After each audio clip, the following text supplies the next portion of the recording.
ఓం శ్రీ మాత్రే నమః. అందరికీ నమస్తే అండి. అందరూ కూడా ఆ భగవాన్ అనుగ్రహంతో అష్టైశ్వర్య ఆరోగ్యాలతో సిరి సంపదలతో ఎటువంటి లోటు లేకుండా అందరూ బాగుండాలని, మనమందరం కూడా బాగుండాలని మనసారా భగవంతుని ప్రార్థిస్తూ ఉన్నాను. ఈరోజు మనము వినబోయే విషయం ఏంటంటే శ్రీపాద శ్రీవల్లభ సంపూర్ణ చరితామృతం గురించి అయితే విందాము. ఇంతవరకు మనము 6 అధ్యాయాలు విన్నాము. ఇవాళ 7వ అధ్యాయం గురించి అయితే విందాము. 7వ అధ్యాయంలో ఖగోళ వర్ణనము, శ్రీపాదుల వారి చరితామృతం మహిమ గురించి అయితే విందాము. శ్రీపాదరాజం శరణం ప్రబధ్యే. దత్తదిగంబర దత్తదిగంబర శ్రీపాదవల్లభ దత్తదిగంబర నృసింహ సరస్వతి దత్తదిగంబర శ్రీపాదరాజం శరణం ప్రబధ్యే. ఉదయాన్నే తిరుమల దాసు తన అనుష్ఠానమును ముగించుకుని ఇట్లు చెప్పసాగాను. నాయన శంకరభట్టు, శ్రీపాద శ్రీవల్లభుల దివ్య చరిత్రము అశ్రుతము, అపూర్వము, అతర్క్యము. నీ యందు అపారమైన అనుగ్రహము ఉన్నందువలనే వారి చరితమును నీవు గంధ్రస్థము చేయు భాగ్యము కలిగినది. మహాపండితులకు కూడా అలభ్యమైన ఈ యోగము నీకు శ్రీవారి సంకల్పం వలన లభ్యమైంది. శ్రీపాదులు ఒకే సమయంలో అనేక స్థలములందు దర్శనము సంగుట అనే దాని గురించి అయితే విందాం. నరసావధానులు మరణావస్థ నుండి బయటపడిన తదుపరి అతనిలోని ఆకర్షణ శక్తి క్షీణించెను. అతడు గతములో ధ్యానంలో కూర్చుని ఏ మనుషునైనను ధ్యానించినచో ఆ మనుష్యుడు ఎంత దూరములోనున్నను అచ్చటి నుండి బయలుదేరి నరసావధానుల కడకు వచ్చి తీరేవాడు. ఆ శక్తి ఇప్పుడు క్షీణించెను. గతంలో అతనిని చూచి భయపడిన వారు, ప్రశంసలతో ముంచెచ్చిన వారు ఇప్పుడు అతని యందు ఏమాత్రము భయపడలేదు. అవసరమని తోచిన ఎడల విమర్శలతో అతనిని బాధించు ఉండిరి. అతని ఆర్థిక స్థితి కూడా క్షీణించసాగాను. 2 పూటల భోజనము లభించు వనరులు కూడా క్షీణించసాగాను. తన దుస్థితికి విలపించుచు అతడు వీధిలోనికి వచ్చెను. ఈ శ్రీ మహాచార్యులు బాపన్నావధానులు గారు తమ మనుమని ఎత్తుకుని తన గృహమునకు పోయిచుండ్రి. రాజశర్మ గారింటి నుండి ఒక వీధి మలుపు తిరిగిన బాపనార్యుల ఇంటికి పోవు వీధి వచ్చెను. శ్రీచరణులు తమ ఇంటి వద్ద కంటే తాతగారి ఇంటి వద్దనే కాలక్షేపము చేయుచు ఉండేడు వారు. శ్రీ నరసింహశర్మ గారింటికి, శ్రీ వెంకటప్పయ్య శ్రేష్ఠి గారింటికి యథేచ్ఛగా పోవచ్చు ఉండురు. శ్రీపాదుల వారితో మాట్లాడవలనని నరసావధానులు తలచెను. ముద్దుల మూటగట్టు ఆ దివ్య శిశువును ఒక్కసారి ఎత్తుకుని ముద్దాడవలనని తోచెను. శ్రీవల్లభుల వంక నరసావధానులు చూచెను. నరసావధానుల వంక శ్రీవల్లభులు చూచి చిరునవ్వు నవ్విరి. ఆ చిరునవ్వు మనమోహకముగా నుండెను. నరసావధానులు శ్రేష్ఠి గారి వద్దకు పోయి వెచ్చములు తీసుకొనదలచి శ్రేష్ఠి ఇంటికి పోయిను. శ్రీపాద వల్లభులు శ్రీ వెంకటప్పయ్య శ్రేష్ఠి గారి ఒడిలో నుండెను. నరసావధానుల వంక శ్రీపాదుల దృష్టి సారించి విలాసముగా నవ్విరి. వెచ్చములు తీసుకుని ఇంటికి వచ్చి అర్జును నరసింహవర్మ గారింటికి పోయిను. శ్రీవర్మ గారింట్లో శ్రీవల్లభులు వర్మగారి భుజములపై నెక్కి కూర్చుని ఉండిరి. నరసావధానులు చూచి శ్రీవల్లభులు విలాసముగా నవ్విరి. ఒకే సమయంలో శ్రీవల్లభులు తాత మహుల ఇంటను, వర్మగారింటను, శ్రేష్ఠి గారి ఇంటను ఉండిరి. ఇది కలయా వైష్ణుమాయయా అని తర్కములో నరసావధానులు పడెను. ఊరిలోని జనులు తనను పరిపరి విధములా ఆడుపోసుకుని చూండిరి. పాదగయ క్షేత్రంలోని స్వయంభూదత్త విగ్రహము మాయమొగటుకు తానే కారణమని నిందించుచూ ఉండిరి. గమ్యము లేని యాంత్రికుని వలె నరసావధానులు వీధుల వెంట తిరిగాడిచెను. పిచ్చివాని వలె ఇంటికి చేరెను. నరసావధానులు భార్య పిచ్చివాని వలెనున్న భర్తను చూచి మిగులు దుఃఖించెను. తన బాధను వెళ్ళగ్రక్కుకొనుటకు పూజా మందిరమునకు వెళ్ళెను. ఆమె చూసిన దృశ్యం ఆశ్చర్యకరము. వారి పూజామందిరంలో శ్రీపాద వల్లభులు ఉండిరి. భార్యాభర్తల ఆనందమునకు అంతు లేకుండెను. తోటకూర వండి అన్నము పెట్టదమని ఎంతో బతిమాలడు. శ్రీపాదులు ఒప్పుకొనలేదు. కాల కర్మ కారణములు ఒకేసారి కలిసి వచ్చినప్పుడు అటువంటి అలభ్య యోగం కలుగుచుండెను. వివేకైనను దానికి గుర్తించి వివేకైన వాడు దానిని గుర్తించి లబ్ధి పొందును. అవివేకి నష్టపోవును. ఎట్టకేలకు శ్రీపాదుల వారి వారి ఇంట భోజనము చేయుటకు అంగీకరించింది.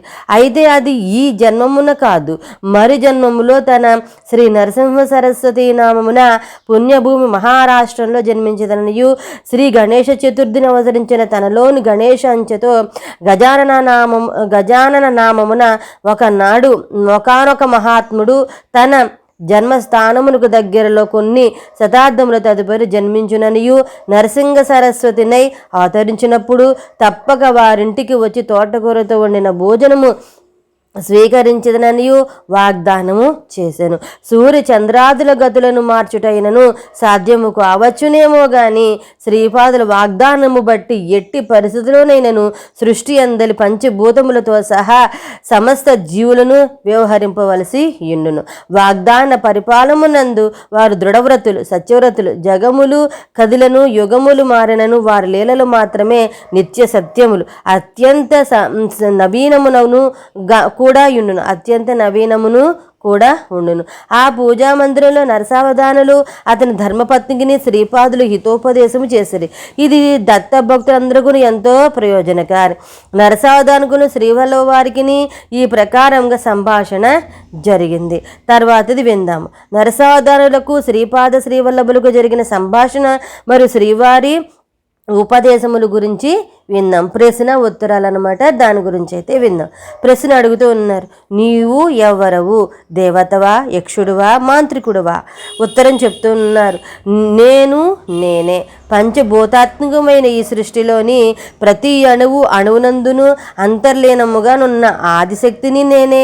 పశుపక్ష్యాదులు లగాయత్తు సమస్త ప్రాణికోటి అందును మాతృస్వరూపముగాను పితృస్వరూపముగాను ఉన్నది కూడా నేనే. సమస్త సృష్టికి గురుస్వరూపం కూడా నేనే. ప్రశ్న అడుగుతూ ఉన్నారు, అయితే నీవు దత్తప్రభు యొక్క అవతారమా? ఉత్తరం చెప్తున్నారు, నిస్సంశయంగా నేను దత్తుడనే. మీరు శరీరధారులు కనుక మీరు గుర్తించడానికి వీలుగా సశరీరుడనై వచ్చి తిని. వాస్తవంగా నేను నిరాకారులను, నిర్గుణను. ప్రశ్న అడుగుతూ ఉన్నారు, అయినా నీకు ఆకారం లేదు, గుణమును లేవు, అంతే కదా? ఉత్తరం చెప్తున్నారు, ఆకారం లేకుండా ఉండుట కూడా ఒక ఆకారమే, గుణములు లేకుండా ఉండుట కూడా ఒక గుణమే. సాకార నిరాకములకు సగుణ నిర్గుణములకు ఆధారంగా ఉండే నేను వాటికి అతీతుడను కూడా. ప్రశ్న అడుగుతూ ఉన్నారు, అన్నీ నీవే అయినప్పుడు జీవులకు కష్ట సుఖములు ఎందుకు? ఉత్తరం చెప్తూ ఉన్నారు, నీలో ఉన్న నీవు జీవుడవు, నీలో ఉన్న నేను పరమాత్మను. నీకు కర్తృత్వ భావన ఉన్నంత వరకు నీవు నేను కాలేవు. అంతవరకు సుఖదుఖములు పాపపుణ్యములు అను ద్వంద్వముల నుండి నీవు బయటపడలేవు. నీలో ఉన్న నీవు క్షీణ దశకు వచ్చి నీలో ఉన్న నేను వచ్చే దశను అందుకున్నప్పుడు నాకు దగ్గర అయ్యేదవు. నాకు దగ్గర అయ్యే కొలది నీ బాధ్యత తగ్గిపోవు. నా బాధ్యతలో నీవు ఉన్నప్పుడు శ్రేయస్సును పొందగలవు. ప్రశ్న అడుగుతూ ఉన్నారు, జీవాత్మ పరమాత్మ వేరు వేరని కొందరు చెప్తూ ఉన్నారు. జీవాత్మ పరమాత్మకు అత్యంత సన్నిహితమవచ్చునని మరికొందరు చెప్తూ ఉన్నారు. జీవుడే దేవుడని మరికొందరు అంచు ఉన్నారు. దీనిలో ఏది నిజం? ఉత్తరం చెప్తూ ఉన్నారు, నీవు వేరుగాను నేను వేరుగాను ఉన్నంత మాత్రాన నష్టమేమీ లేదు. నీలోని అహంకారం నశించి మన ఇద్దరము ద్వైత స్థితిలో ఉన్నను శ్రేయస్సు లభించును. సమస్తమును నా అనుగ్రహం వలనే కలుగుచున్నదనియు నీవు కేవలం నిమిత్త మాత్రమైన తత్వముగా తెలుసుకుని ఆనంద స్థితిలో ఉండవచ్చును. మోహము క్షయము నొందుటయే మోక్షము గనుక నీవు ద్వైత స్థితిలోను మోక్ష సంసిద్ధిని పొందగలవు. నీవు నాకు అత్యంత సామీప్య స్థితిలో ఉన్నప్పుడు నేను నీ ద్వారా అభివ్యక్తమగుచు ఉందును. నాలోని సర్వశక్తులు నీ యందు అభివ్యక్తమగుచును. నీలోని అహంకారము నశించని ఎడల మోహము క్షయమగును. విశిష్టమైన ఈ అద్వైత స్థితి యందు ఆనందము సిద్ధించును. మోహము లేదు కనుక ఇది కూడా మోక్షమే. నీలోని అహంకారం పూర్తిగా నశించి కర్తృత్వ భావన సంపూర్తిగా దహింపబడినప్పుడు నీవు అనేది మిగులవు గనుక నేను మాత్రము ఉందును. కనుక నీవు మనసు చేత ఎంత మాత్రము తెలియరాని ఆ స్థితిలో బ్రహ్మానందంలో నుండు కావున అద్వైతస్థితిలోనున్నను నీవు మోక్షము పొందగలవు. నీవు ద్వైతములోనున్నను విశిష్టాద్వైతములోనున్నను అద్వైతములోనున్నను బ్రహ్మానంద స్థితి మాత్రము ఒకటే. అది మనసుకు వాక్కునకు అందరానిది, కేవలము అనుభవైక వైద్యము. ప్రశ్న అడుగుతున్నారు, అవధూత స్థితిలోనున్న కొందరు తామే బ్రహ్మమని చెబుతుందరు కదా, మరి నీవు కూడా అవధూతవా? ఉత్తరంలో చెప్తున్నారు. కాదు, నేను అవధూతను కాదు, నేను బ్రహ్మము, మరి బ్రహ్మమే సర్వస్వము అని అవధూత అనుభవము. అయితే నేను బ్రహ్మము అని సర్వస్వము అని ఏడి స్థితి నాది. ప్రశ్న అడుగుతూ ఉన్నారు. అయినా ఈ స్వల్పభేదములోని రహస్యము నాకు అవగతము కాలేదు. ఉత్తరం చెప్తూ ఉన్నారు. సమస్త ప్రాపంచిక బంధముల నుండి విడివడిన అవధూత నాలో లీలమగుచు ఉన్నారు. బ్రహ్మానంద స్థితి అనుభవించుచున్నాడు. అతనిలో వ్యక్తిత్వం లేదు, వ్యక్తిత్వం లేనప్పుడు సంకల్పము లేదు. ఈ సృష్టి యొక్క మహాసంకల్పంలో మహాశక్తిలో నేనున్నాను. జీవులనడి మాయాశక్తి రూపంలో కూడా నేనున్నాను.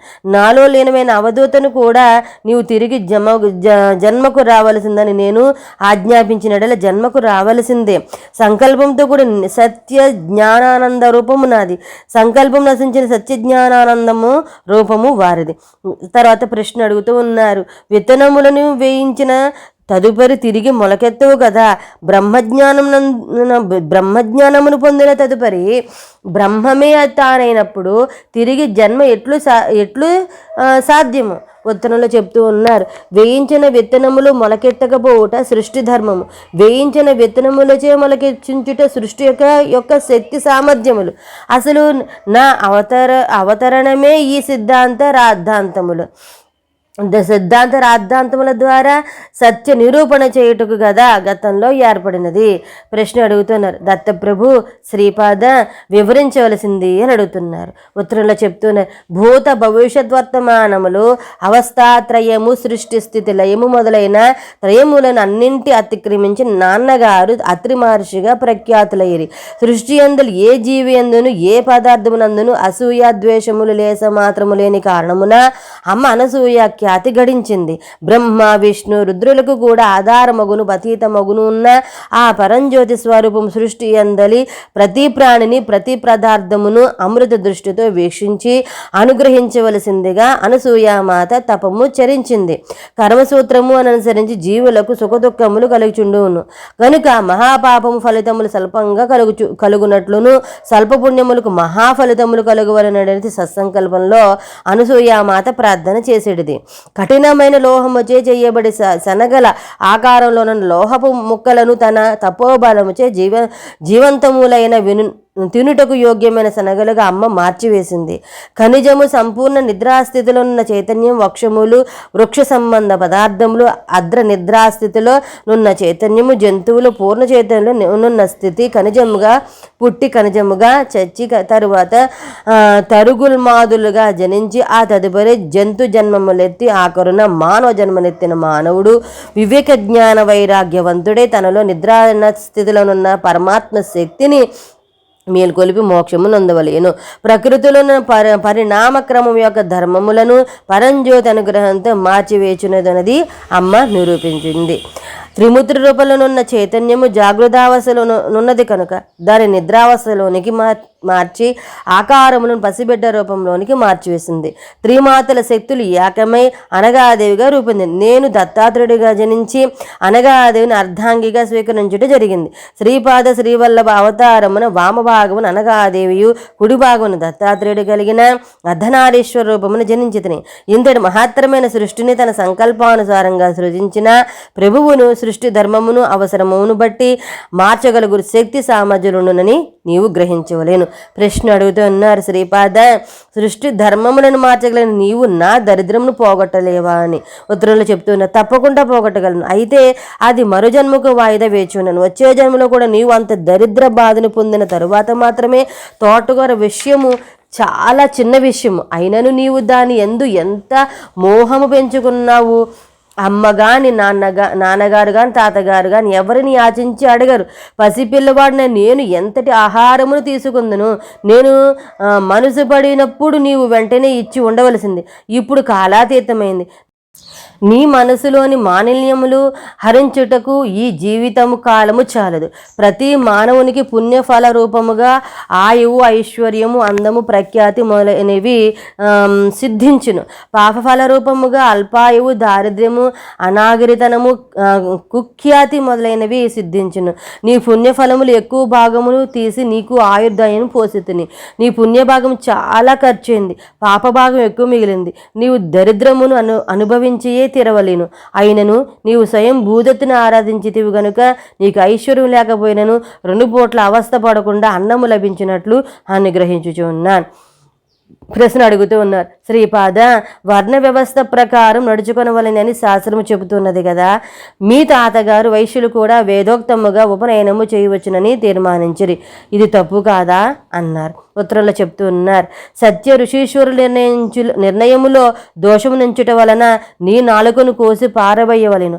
తాతగారు ఎవరనుకుంటివి? వారు సాక్షాత్తు భాస్కరాచార్యులు వారు. నా సోదరి కన్యకా పరమేశ్వరి ఆవిర్భావమునకు మూలకారకులైన కుసుమశ్రేష్ఠి దంపతులు కులగురువులు. వారు బ్రాహ్మీభూతులైనను వారిని తిరిగి జన్మించవలసినగా నేను ఆదేశించేది. విష్ణుదత్తుడు సుశీల అని దంపతులు స్వార్థమనున్నది ఏమిటో ఎరుగని వారు ఎరుగని పరమ పవిత్రులు. వారు నా తల్లిదండ్రులుగా చేయవలసిందని కాల కర్మ దేవతలను ఆదేశించేది. వెంకటపే శ్రేష్ఠి పూర్వీకులు బృహత్శిలా నగరమందు జరిగిన యజ్ఞంలో పసిడి పయస్సులను ప్రేమపూర్వకంగా సమర్పించిన పవిత్రాత్ములు నరసింహశర్మ పూర్వీకులు శ్రీ లక్ష్మీ నరసింహస్వామికి పరమ భక్తులు. సింహాచలంబౌనందు జరిగిన యజ్ఞ యాగాదుల్లో విశేషమైన అన్నదానము చేసిన పవిత్రులు. నేను పీఠికాపురంలో జన్మించడానికి పూర్వమే ఒకనొక క్రమపద్ధతిలో సంపుటి చేయించు ఉంటుంది. ఆ 3 కుటుంబములతోనూ నాకు గల రుణ సంబంధం ఒక జన్మలో తీరడిది కాదు, ఒక అవతారములో పరిసమాప్తి మగునది కాదు. నా యొక్క వరదహస్తము తరతముల వరకు వారి మీద ఉండును. నా యొక్క ఛత్రఛాయలో వారు నిశ్చితంగా నొందురు. శ్రీపాదుల భక్తులకు ఇచ్చు అభయం. నా విషయమునకే వచ్చినచో పెద్దగా విలువలేని తోటకూరను కూడా నాకు ఇయ్యలేకపోయేది. నేను భోజనము చేసిన 1,00,000 మంది బ్రాహ్మణులు భోజనము చేసినంత పుణ్యము నీకు లభించేటిది. నీవు ఎంతో అదృష్టమును పోగొట్టుకున్నావు.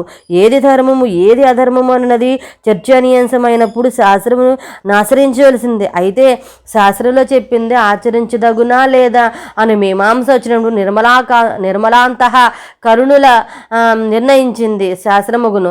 వారు చెప్పినదే వేదమగును. వారు వాక్కు ధర్మ సమ్మతమగును.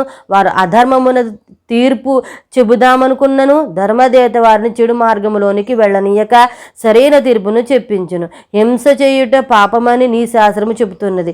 శ్రీకృష్ణ పరమాత్మ సమక్షంలో జరిగిన యుద్ధము ధర్మ యుద్ధమైంది.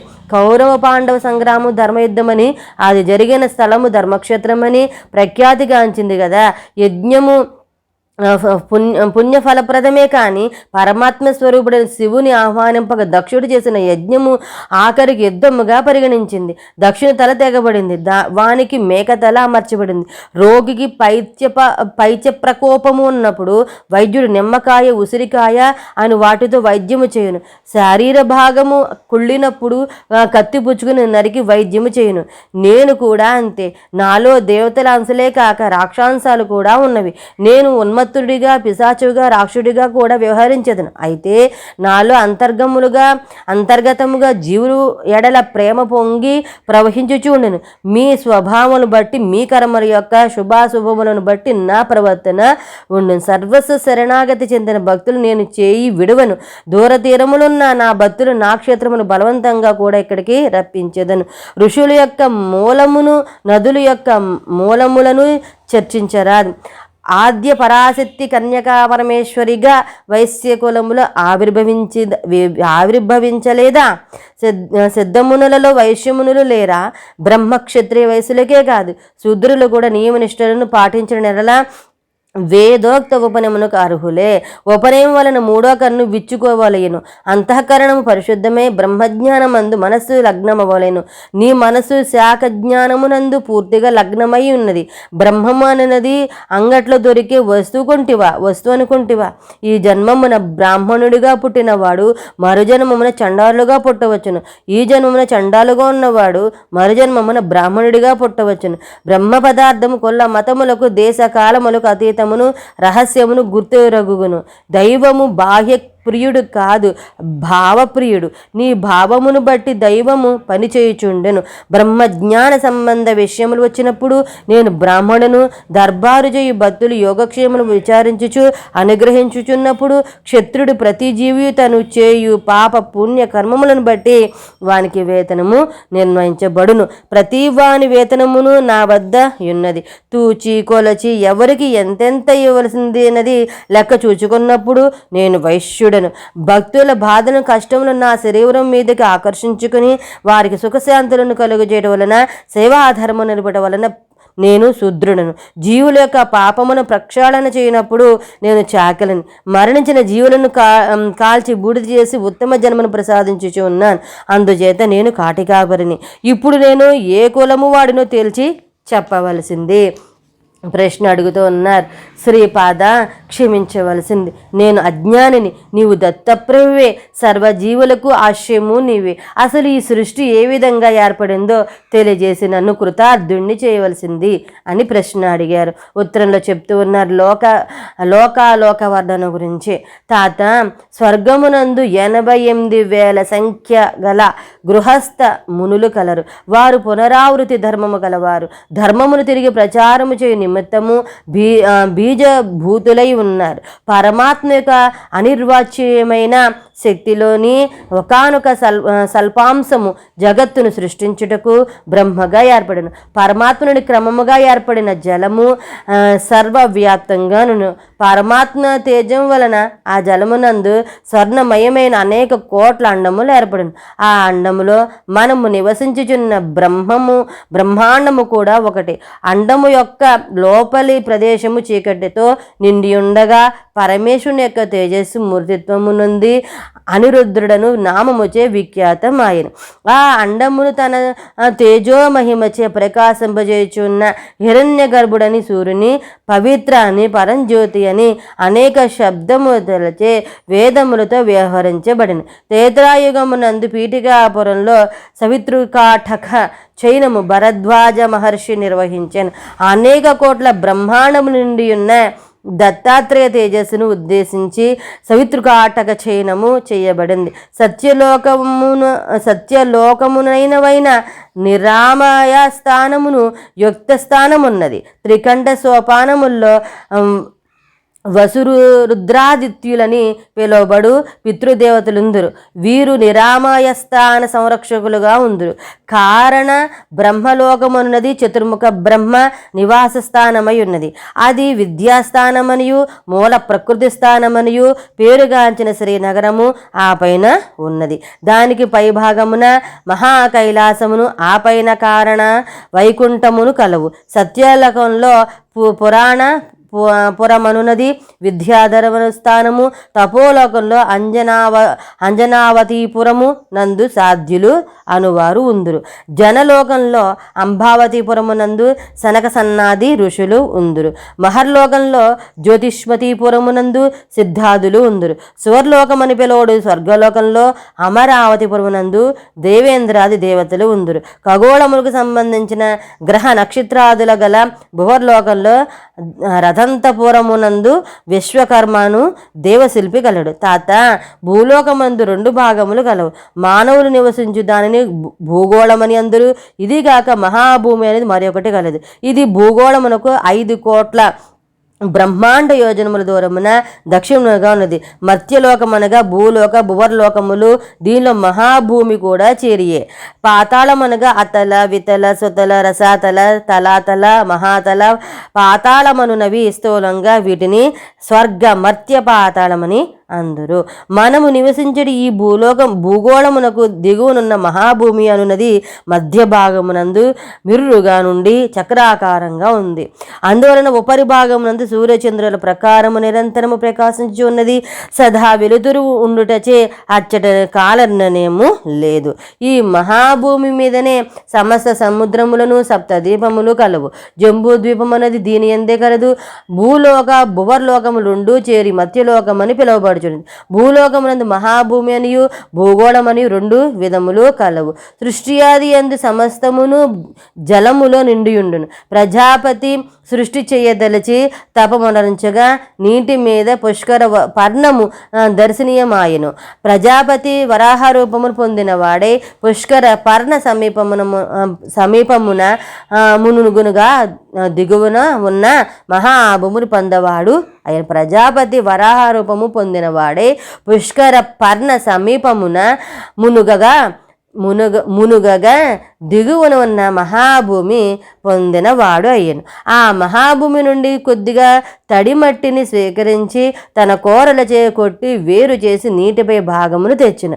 ఆ మృత్తును పుష్కర పర్ణము నందుంచగా తదుపరి అది పృథ్వీనామము పొందిన తాత దీనిని భూగోళమని పిలిచెదరు. మహాభూమి నుండి భూగోళం మధ్య 5 కోట్ల బ్రహ్మాండ యోజనముల దూరము కలదు.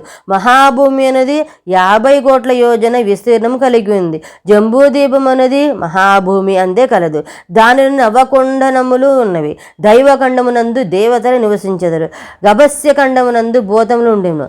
పురుష ఖండమునందు కిన్నెరులు, భరతఖండమునందు మానవులు, శరభఖండమునందు సిద్ధులు, గంధర్వఖండమునందు గంధర్వులు, తామ్రఖండమునందు రాక్షసులు, శేరుఖండమునందు యక్షులు, ఇందు ఖండమునందు పన్నగులు ఉండెదరు. మహాభూములను జంబూద్వీపమునకు దక్షిణముగానున్న భరతఖండములను భరతపురమున వైవస్వత మనువు భూ ఋషులతోడను మానవులతోడను కొలువుదేరి ఉండును. మహాభూమి మీద జంబూద్వీపమునుటలనే భూగోళం మీద కూడా జంబూద్వీపము కలదు. శ్రీపాద శ్రీవల్ల అవతారం నేను శ్రీ పీఠికాపురంలో అవతరించుటకు ముందే 100 సంవత్సరముల క్రితము మహాభూమి మీద వచ్చింది.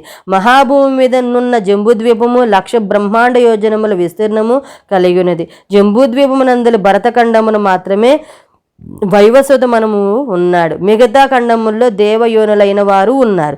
మహాభూమి అందరు జంబూద్వీపన శీతోష్ణాదులు హెచ్చుగా నుండక ఆహ్లాదకరంగా నుండును. నీరండ వంటి సదా వెలుతురుండును గాని పగలు రాత్రి అను భేదము లేకుండా ఉండును. మహాభూమి అందరు జంబూద్వీపం 1,00,000 యోజన విస్తీరము కలది. లవణ సముద్రము 1,00,000 యోజనము,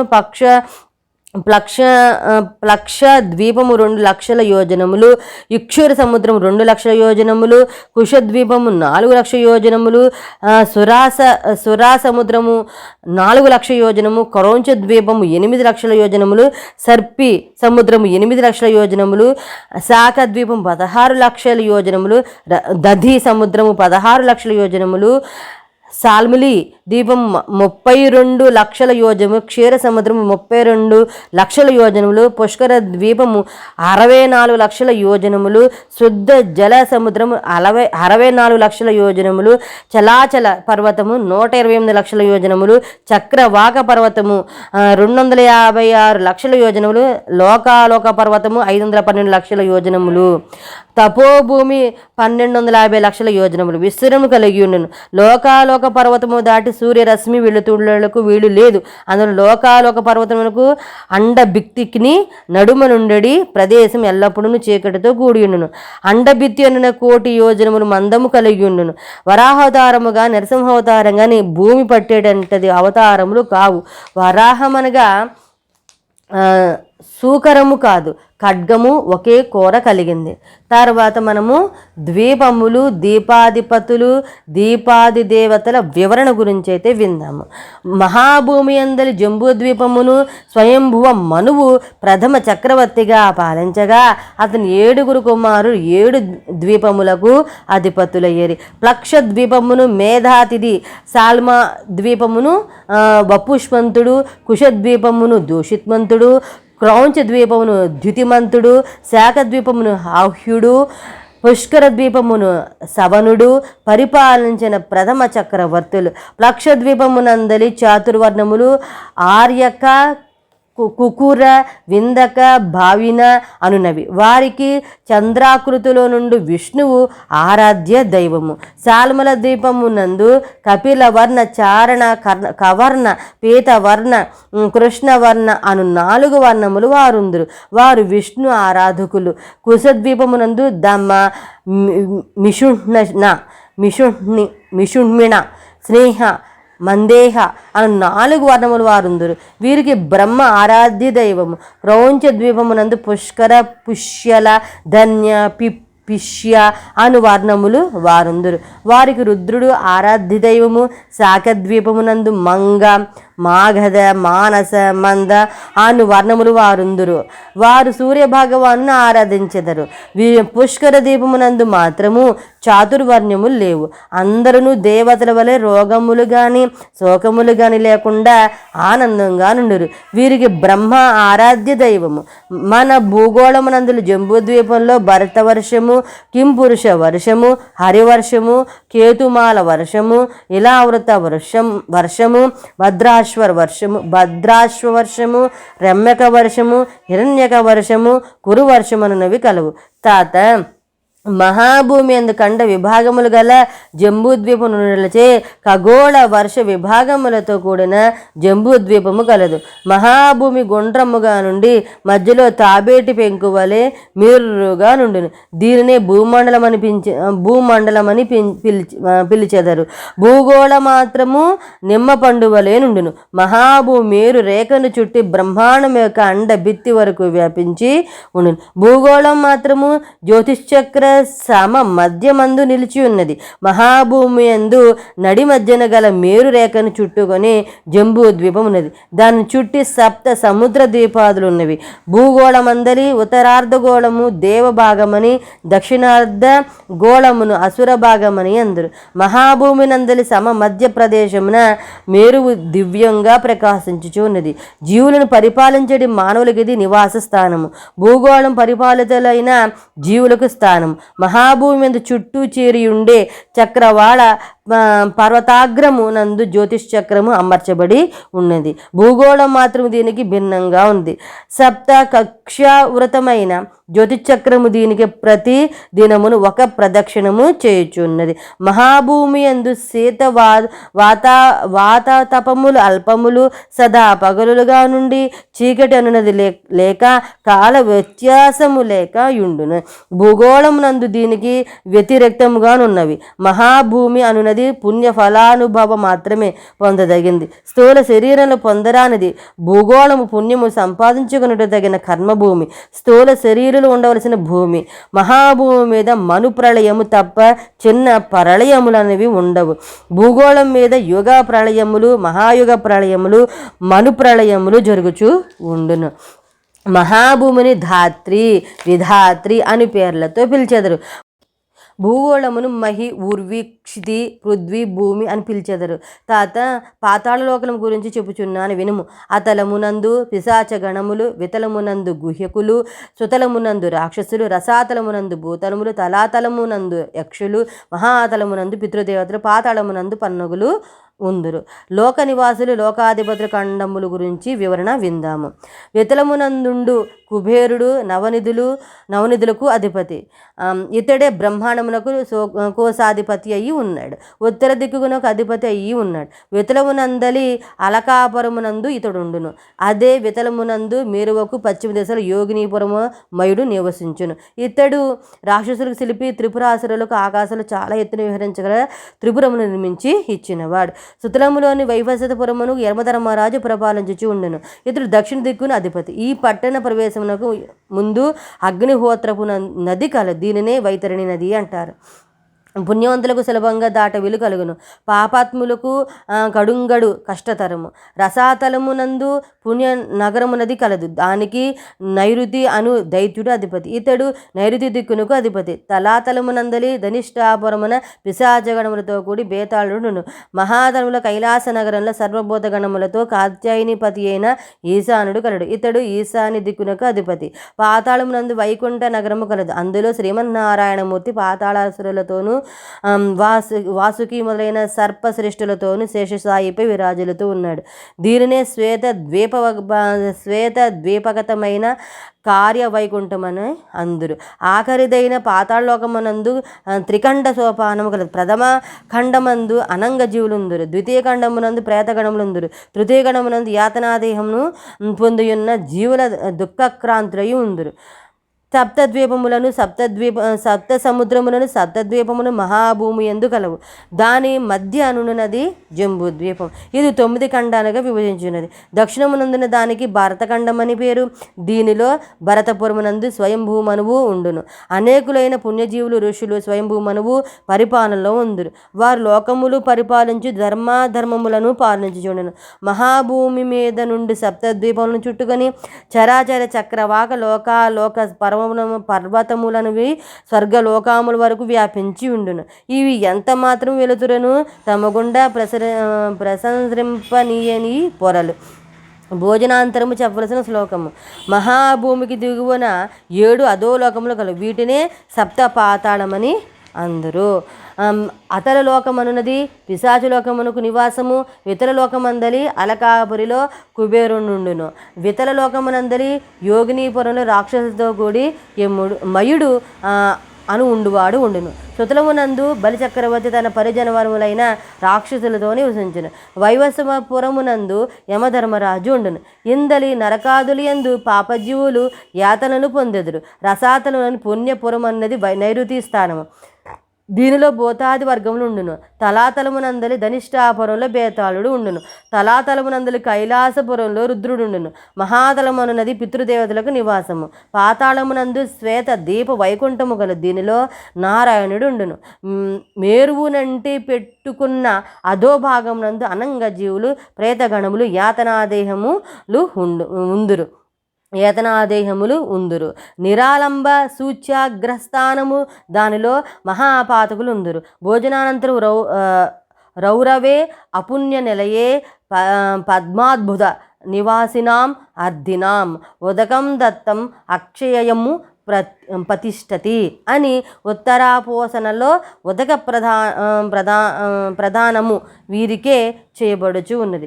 లోకముల పేర్లు వాటి విస్తీర్ణత వివరణ గురించి అయితే విందాం. భూలోకమునందు గల భూగోళము మహాభూమి వేరు వేరు అని చక్కగా గ్రహింపుము. భూగోళ బిందువుకి ఉపరి ప్రదేశమున ఊర్ధ్వ ధ్రువస్థానము వరకు గల ప్రదేశంలో మేరు శిఖ యందు ప్రకాశించుచు ఉన్నది. సూర్యలోకము ఇది సూర్యదేవత నుండి లోకము. సూర్యగ్రహ మండలము ఎంత మాత్రము కాదు. ఇదే విధంగా చంద్రలోకము, అంగారలోకము, బుధలోకము, గురులోకము, చక్రలోకము, శనేశ్వర లోకము, రాస్యాది దేవతా లోకము, నక్షత్ర దేవతా లోకము, సప్తఋషి లోకము, ఊర్ధ్వధ్రువ లోకము అన్నవి కలవు. ఇవే కాక ఇంకా అనేక అవాంతర లోకములు కలవు. భూమధ్య బిందువు నుండి సూర్యలోకము 1,00,000 బ్రహ్మాండ యోజనలో కలదు. ఇది సూర్యగ్రహాది దేవతలైన సూర్యుడు లోకము. భూమధ్య బిందువు నుండి చంద్రలోకము 2,00,000 బ్రహ్మాండ యోజనముల్లోను, అంగారక లోకము 3,00,000 బ్రహ్మాండ యోజనంలోను, బుధలోకము 5,00,000 బ్రహ్మాండ యోజనలో, గురులోకము 7,00,000 బ్రహ్మాండ యోజనముల్లోను, శుక్రలోకము 9,00,000 బ్రహ్మాండ యోజనాల్లోను, శనిలోకము 11,00,000 బ్రహ్మాండ యోజనంలోను, రాస్యాది దేవతా లోకము 12,00,000 బ్రహ్మాండ యోజనముల్లోను, నక్షత్ర దేవతా లోకము 13,00,000 బ్రహ్మాండ యోజనంలోను, సప్తఋషి లోకము 14,00,000 బ్రహ్మాండ యోజనముల్లోను, ధ్రువలోకము 15,00,000 బ్రహ్మాండ యోజనముల్లోను కలవు. ఇదే విధంగా భూమధ్య బిందువు నుండి రకరకములైన దూరముల్లో స్వర్గలోకము, మహర్లోకము, జనలోకము, తపోలోకము, సత్యలోకము కలవు. భూమధ్య బిందువు నుండి బ్రహ్మాండమున చుట్టిన గోడ అనగా అండబిత్తి వరకు 24,50,00,000 బ్రహ్మాండ యోజనములు దూరమవున్నది. భూమధ్య బిందువు నుండి అండబిత్తి బయటకు 25,50,00,000 బ్రహ్మాండ యోజనములు దూరమున్నది. భూలోక, భువర్లోక, సువర్లోకములు ప్రళయ కాలమునందు నివసించును. సువర్లోకం పైన మహర్లోకము కొంత నశించి కొంత నిలిచి ఉండును. ఆ పైన నుండి జనలోక, తపోలోక, సత్యలోకములు బ్రహ్మ జీవితాంతమున గాని నశింపవు. స్వర్గం అనగా సువర్లోక, మహర్లోక, జనలోక, తపోలోక, సత్యలోకములను మరియు అండబిత్తి వరకు. తర్వాత దత్తుడు అనగా ఎవరు అనే దాని గురించి అయితే విన్నాం. దత్తతత్వం నీకు అనుభవంలోనికి రావాలన్నా కొన్ని లక్షల జన్మలు కావలసి వచ్చును. కోట్లానుకోట్ల బ్రహ్మాండములంతా వ్యాపించి ఉండి దాన్ని అతిక్రమించి ఉన్న ఏకైక తేజో మహారాశియే దత్తుడని తెలియను. ఆ దత్తప్రవే సాక్షాత్తు నీ ఎదుట ఉన్న శ్రీపాద శ్రీవల్లభుడను తెలియము. శ్రీచరణుల హితోబలను విన్న నరసాధానులు అతని భార్య నిర్ఘాంతపోయింది. 7 ఏడాది వయసున ఈ పసిగంది ఇంతటి మహత్తర విషయములను సాధికారంగా చెప్పుటే తానే సాక్షాత్ దత్తుడని తెలియజేయటకు నరసాధానులు అతని భార్య వెక్కి వెక్కి ఆడసాగారు. కనీసం ఆ దివ్య శిశు శ్రీచరణను స్పృశించగోరిడి. దానికి శ్రీవల్లభు నిరాకరించిరి. నరసాధన దంపతులు తాము కూర్చున్న చోటు నుండి కిందిచ్చు కూడా కదలేకపోయారు. శ్రీపాదులు ఇట్లు సెలవిచ్చిరి, నేను దత్తుడను, కోటాను కోట్ల బ్రహ్మాండమునంతా వ్యాపించి ఉన్న ఏకైక తత్వమును, దిక్కులను వస్త్రములుగా కలవాడను, దిగంబరుడను. ఎవరైతే త్రికణ శుద్ధిగా దత్త దిగంబర శ్రీపాద వల్లభ దత్త దిగంబర నృసింహ సరస్వతి దత్త దిగంబర అని కీర్తన చేయుదురో అచ్చట నేను సూక్ష్మ రూపంలో సదా ఉండును. మా మాతామహులైన శ్రీ బాపనార్యులు పరదేశం నుండి వచ్చి పాదయాక్షేత్రమునందు శ్రాద్ధాధికరము నిర్వహించుకుని వారికి ఉచితంగా భోజన వసతి సౌకర్యములు కలిగించుచుండ ఆక్షేపించితివి. నేను స్వయం భూదత్తుడేడి అదృశ్యమాయనేనుగా ఆ దత్తుడిని నేను జన్మించిన పవిత్ర గృహమున విడిది చెయ్యేవారు తప్పక పవిత్రులగుదురు. పితృదేవతలకు పుణ్యలోకమును ప్రాప్తించును. బ్రతికియుండిన జీవులనే కాక సచ్చిన జీవుల యొక్క యోగ క్షేమములు చూడవలసిన ప్రభువు నేనే. నాకు చావు పుట్టుకలు రెండును సమానమే. అయినను నీవు స్వయం భూదత్తుని ఆరాధించిన దానికి ఫలితము ఇదా అని వ్రత చెందుచున్నావు. నీ మీద పడిన అపవాదు పోవునటుల స్వయం భూదత్తుడు త్వరలోనే కనిపించును, ప్రతిష్ఠ కూడా జరుగును. నీకు ఆయుర్దాయమిచ్చితిని, దత్త ధ్యాసలో నుండుము, మరు జన్మమున కటాక్షించితనని ఆయుధమిచ్చుచున్నాను. ఈ జన్మను నా పాదుకులను స్పర్శ చేసినంతటి మహాపుణ్యము నీకు లేనే లేదు. కోట్ల బ్రహ్మాండమును సృజించి రక్షించి లయముచే ఏకైక ప్రభువైన నేను నా వరదహస్తంతో నిన్ను ఆశీర్వదించుచున్నాను అని పలికిను.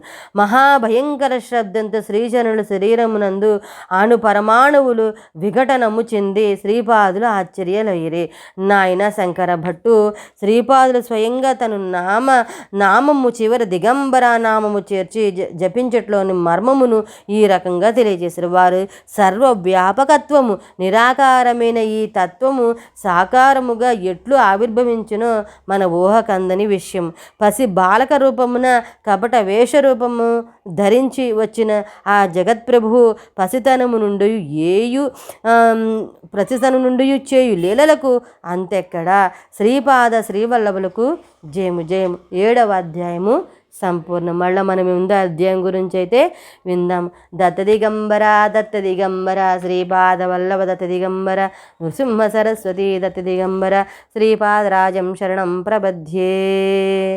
ఆ దత్త అనుగ్రహం మనందరిపైన ఉండాలని ఆ దత్త భగవాన్ని ప్రార్థిస్తూ ఉన్నాను. సర్వేజన సుఖినో భవంతు, సమస్త మంగళాని భవంతు. స్వస్తి.